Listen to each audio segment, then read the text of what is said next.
Mon situation est le Rumbamba Abraham en Égypte. On a pris sa femme.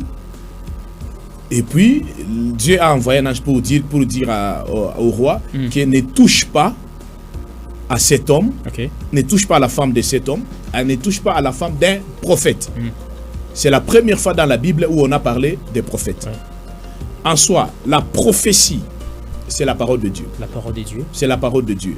Alors, aujourd'hui, on ne peut pas être une église sans la révélation. Sans la révélation. Parce que la parole de Dieu est générale. La parole de Dieu, la parole de Dieu est générale, mais la voix de Dieu est individuelle. La parole de Dieu est générale, la voix de Dieu est individuelle. Ok. Alors, qui peut prophétiser aujourd'hui, très cher prophète? Tout le monde peut prophétiser. Tout le monde. Tout le monde. En cours de route, on peut rencontrer quelqu'un et puis il donne la prophétie. Oui. En soi,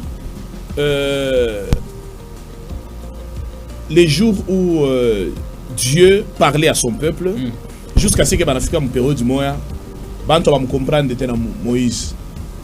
Dieu a dit, il choisit 72 personnes, il y en a beaucoup de désignation.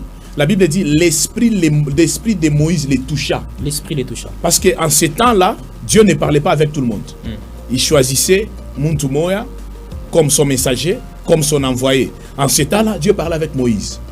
La Bible dit, l'esprit de Moïse les toucha, les saisit, et tout le monde commence à prophétiser.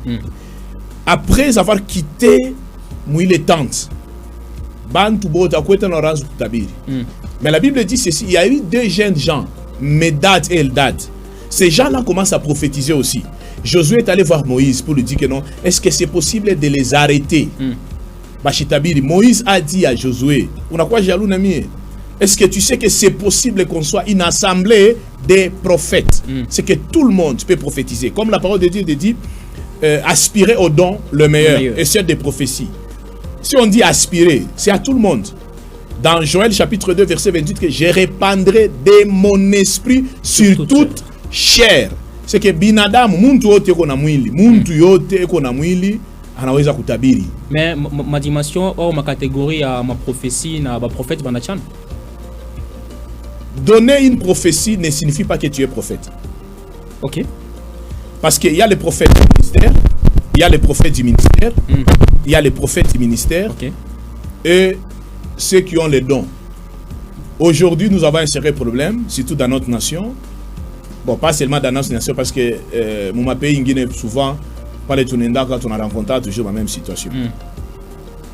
Les gens qui ont reçu les dons, ils prophétisent, on les appelle aussi des prophètes. Or, c'est pas ça. Un prophète du ministère, c'est que Dieu l'a appelé. Ministère. Ok. Mais à ma don, Dieu veut ma difficulté. Parce que la personne qui a les dons, Dieu donne les dons en fonction du besoin. Ok. Imaginez, on est ici, Dieu veut parler. Il peut utiliser n'importe qui. On peut utiliser on a tabiri. On a tabiri là, on a tabiri quelque chose. Mais ok. Et puis tout ce que tu prophétises, c'est bien. Et puis tu vas témoigner. Et arriver, tu vas inviter pour là-bas. Et tu arrives pour là-bas, tu dois te rendre compte que tu ne vois rien. Et tu te poses la question, mais qu'est-ce qui se passe? Parce que ta zone, il y a édifice comme ministère, limité. C'est que Dieu t'a appelé, les dons, Dieu a mais la personne qui a le ministère, Dieu l'a appelé pour ça. C'est un prophète, c'est un envoyé, comme Dieu dit à Jérémie. Je t'ai consacré, tu es prophète. C'est que la personne qui a le ministère n'a pas de limite. Maintenant, comment savoir que là j'ai le don de ministère ou encore le don de prophétie? Comment différencier ça? La personne qui a le ministère n'est pas limitée. La personne qui a le ministère. On est comme on a, un petit exemple simple.